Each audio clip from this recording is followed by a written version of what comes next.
This is your USMNT Abroad weekend update from April 17th to April 19th of 2026. Hello. If you're new here, I'm Filippo, and welcome to Tactical Manager TV. And welcome to the US Men's National Team Abroad series, where every single Monday we update you on how the Yanks did abroad over the weekend. And a lot happened this weekend. Like, a lot of things. Some good, some bad, some great.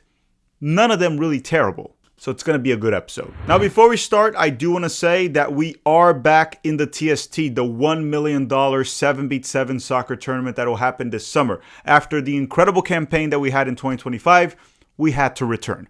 Also because I have a lot of debt, and if we don't win the TST and I get the $1 million, I don't know how I'll be able to repay it. So we have to still figure that out, but I'm confident that we're going to win it. This is not me gambling. I'm 100% certain we're going to win the TST this year. So if you make it to Cary in North Carolina this summer to go watch the TST, make sure to say hi. Now, right now, what I need from you is to drop a like in this video. Just do it right now. It helps the channel a lot. And any comment in the comment section helps us with the YouTube algorithm quite a bit. Okay, let's roll the intro and start the recap.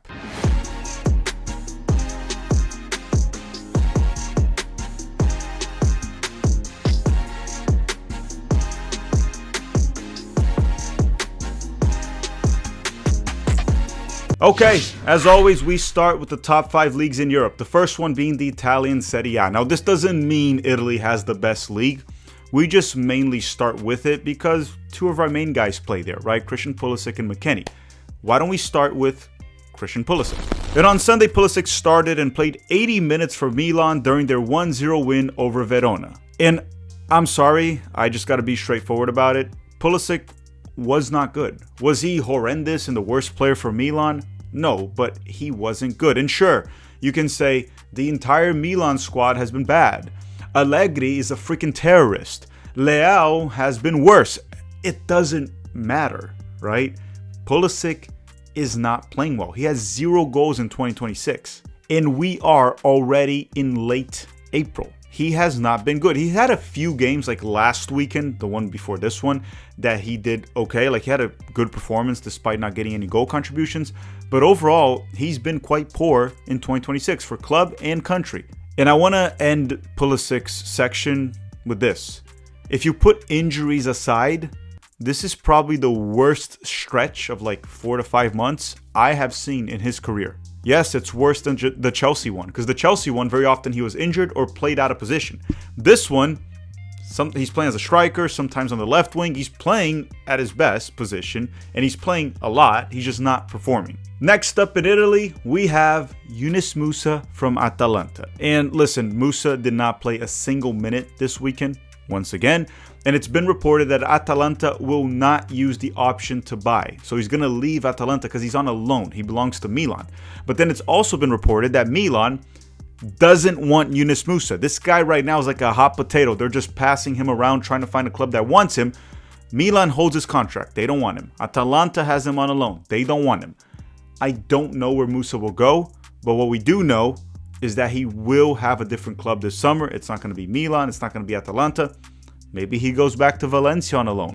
Or maybe he goes to Major League Soccer. Next up we have Weston McKennie from Juventus. And on Sunday, McKennie started and played the full 90 minutes for Juve during their 2-0 win over Bologna. And McKennie got a beautiful assist. Like, you can't have a cross more well placed than that. It was perfect. So he had a solid game. He got an assist in the 2-0 win. He was quite good once again. And Weston McKennie is easily having the best season of his career. He's played as a center mid, central attacking midfielder, striker, left winger, right wing back, left wing back. The dude is the soccer Kama Sutra. We talked about this. He plays every single possible position in the full 90 minutes besides goalkeeper. But if you put him as a goalkeeper, he probably would do great. So McKennie's having the best season of his career, right on time for the biggest tournament in the US Men's National Team history. He truly earned this contract extension that Juventus gave him this season.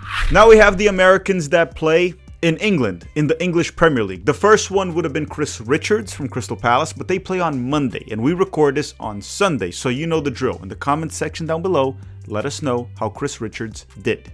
So let's talk about Anthony Robinson from Fulham. And on Saturday, A-Rob started off the bench and was subbed in the 81st minute for Fulham during their 0-0 draw with Brentford. Next up, we have Tyler Adams from Bournemouth. And on Saturday, Tyler started off the bench and was subbed in around the 65th minute for Bournemouth during their 2-1 win over Newcastle. So they're bringing him back slowly ever since he got back from injury, which was like last week. And honestly, we just need him healthy for the World Cup and well rested. I would rather them just give him 20-30 minutes off the bench than him getting injured. Yeah, we don't really need Tyler Adams playing the full 90 minutes all the way till the World Cup. We're like 1 month away, roughly, for the roster to come out. If Tyler plays 20 minutes a game all the way to the end of the Premier League season, I'm okay with that. Next up, we have Brendan Aronson from Leeds. And on Saturday, Aronson started and played 78 minutes for Leeds during their 3-0 win over Wolves. And Aronson got an assist. Again, it was a wonderful assist actually. He stole the ball in the midfield, he carried it for 30 yards where he placed a perfect low cross for Okafor to score. And then on Monday, he had already gotten an assist against Manchester United, the rivals of Leeds United. So he got back-to-back games with an assist for Leeds. In both of those games, Leeds got the win. And now, before we continue, because the NBA playoffs are back, Lakers are playing the Rockets right now, in case you don't know, we have a quick word from the sponsor of this video, PrizePicks. We'll be back very soon. Don't go anywhere. The playoff push is heating up, and the tournament hoops are here. And there's no better way to cash in if you're right on the flying hoops action on PrizePicks. And everything that happens in the game just means a bit more when you're on PrizePicks. And with their brand new Team Picks market, you can now pick game winners, spreads, and totals on top of the player picks you already know. Team Picks is also available in 35 states right now, including California, Texas, Georgia, Washington, and many others. And you know, if you're on PrizePicks and you have friends over, it just makes the watching experience more fun, and obviously play with responsibility. But don't worry, they also have a free-to-play mode. Yes, you can play for free with their free-to-play jackpot. Now, download the PrizePicks app today and pick your first game winner, spread, or total as a playoff push rolls on. And then you get $50 in daily fantasy lineups when you play your first $5 lineup by using the code CLNS. That is the code CLNS to get $50 in daily fantasy lineups after you play your first $5 lineup. Again, promo code CLNS. All right, we are back, and hopefully you already dropped a like in this video, and thank you very much, PrizePicks. So now we can talk about the Americans in the Bundesliga.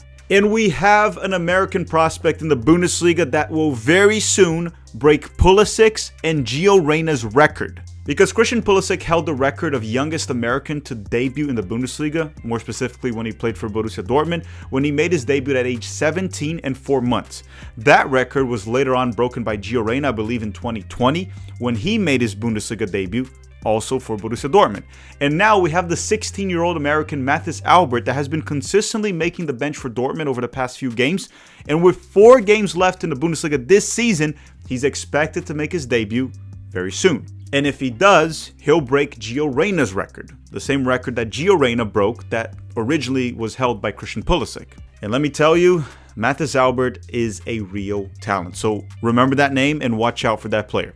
Okay, now let's talk about Malik Tillman from Bayer Leverkusen and Noah Kai Banks from Augsburg because they clashed over the weekend. And on Saturday, Malik Tillman started off the bench and was subbed in the 81st minute for Leverkusen during their 2-1 loss to Augsburg. Now, Tillman has most certainly been benched. He has been coming off the bench for the past 3 games, and he played like a total of like 15 to 20 minutes. For all of them combined, not per game, combined. And you know who else got benched? Noah Kai Banks with Augsburg. Yes, you heard that right.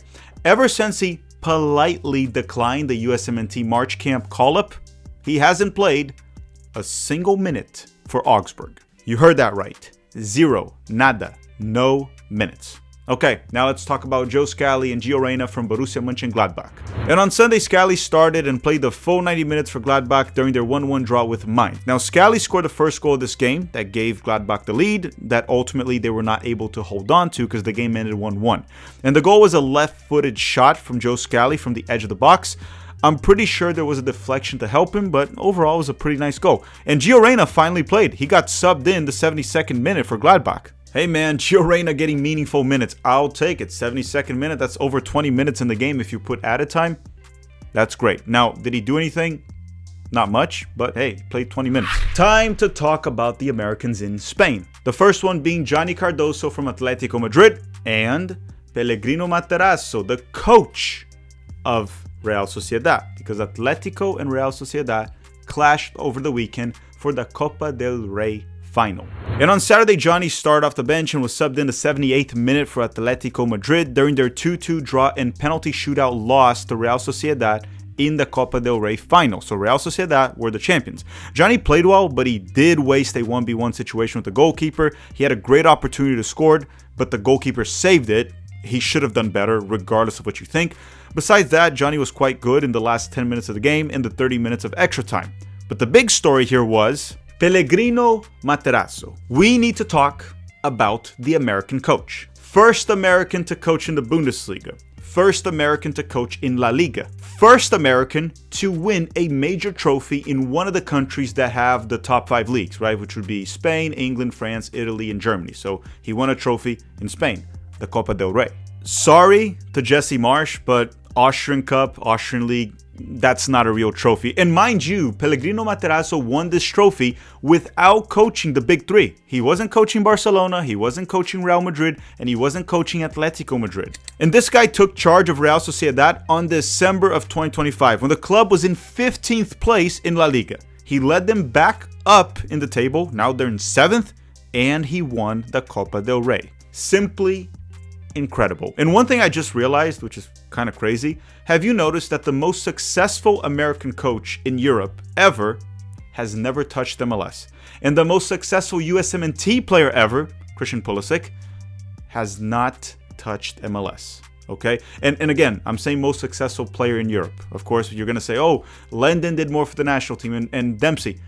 In European soccer, which is the highest level of soccer in the world, Christian Pulisic definitely had a much more successful career than any other American. Okay, the other American that we have in Spain is Alex Freeman from Villarreal, but they didn't play this weekend. There were no La Liga games this weekend because they had the Copa del Rey final. Now we're going to go to France and talk about the Americans in Ligue 1. The first one being Florin Balogun for Monaco. And on Sunday, Balogun started and played 88 minutes for Monaco during their 2-2 draw with Auxerre. Now, Balogun had a quiet first half. He only had 8 touches and 1 shot on target. I don't have much more to add there. Honestly, the game itself for Balogun was kind of quiet, the overall game, the 88 minutes. But he was decisive and he rescued Monaco that was down 2-0. When it was 2-1, Balogun was able to draw a penalty kick and take it himself. With that, he scored and tied the game, 2-2, getting Monaco 1 point.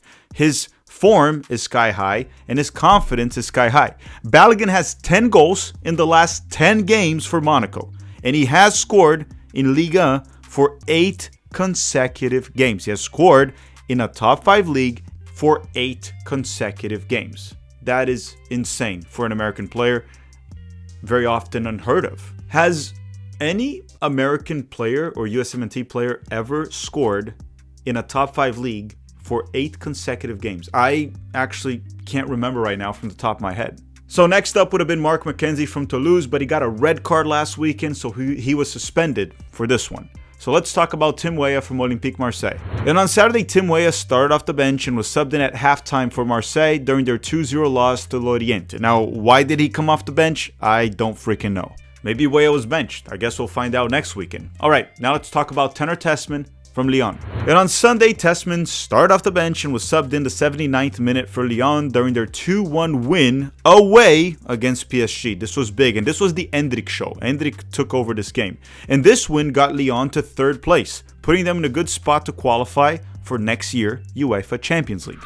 Hey man, I would love to see Tenor Tessman in the Champions League next season. So after the French clubs, or the Americans that play in France, we go to the Eredivisie, and we talk about the Americans that play for PSV, Ricardo Pepi and Serginho Dest.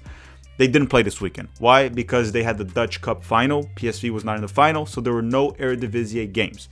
Pepi's healthy. He's fine. Serginho Dest, he might be back very soon. I hope, right? We're hoping he'll be back early May, so maybe a week or two. Last but not least, we're going back to England to talk about the Americans in the EFL Championship, the second division of England. The first one being Haji Wright from Coventry. And on Friday, Haji started off the bench and was subbed in the 62nd minute for Coventry during their 1-1 draw with Blackburn. With this draw, Coventry has officially been promoted to the English Premier League, the top league in the world. Now, will Haji Wright stay? Who knows? Will he do well in the Premier League? I hope so, but I also doubt it. I don't think that's his level. Regardless, mission accomplished. Haji scored 16 goals in the EFL Championship. He was quite good throughout the season with some ups and downs, but he was mostly good, and he helped Coventry get promoted a few rounds ahead of time. So congratulations to Haji Wright. I also want to shout out Daryl DK because he did score for West Brom this week, and a player that I really feel bad for him because he was doing well in the EFL Championship. That's how he got the move. He got a loan. He went back. He was playing well. But then he tore his Achilles twice. So I'm just glad he's back. He scored. He's been back for a while, but now he scored a goal. So congratulations also to Daryl DK. And the last American I want to talk about is Aidan Morris from Middlesbrough. And on Sunday, Aidan Morris started and played the full 90 minutes for Middlesbrough during their 2-2 draw with Ipswich. Now, I didn't watch this game, but Aidan Morris got the man of the match on FootMob, and that is without any goal contributions that, always bump the player rating up. In a game that had 4 goals, by the way. So, very likely, Aidan Morris did very well. I always say this, take the FootMob ratings with a grain of salt. It's a wonderful app. I love the app. But don't judge performances just based off stats and ratings. Watch the game. It looks like he had a good game, but I didn't watch it, so I just want to make that clear. Okay, so who's the USMNT player abroad of the weekend? It's not a player. I have to give it to Pellegrino Matarazzo, the first American coach to win a major trophy in Europe. He won the Copa del Rey with Real Sociedad. There's no one else I can give this to, so Pellegrino Matarazzo is the winner of the weekend. Alright everyone, thank you very much for watching. Don't forget to drop a like before you go right now and a random comment in the comment section down below to help us rig the YouTube algorithm. Thank you very much for watching and have a great day.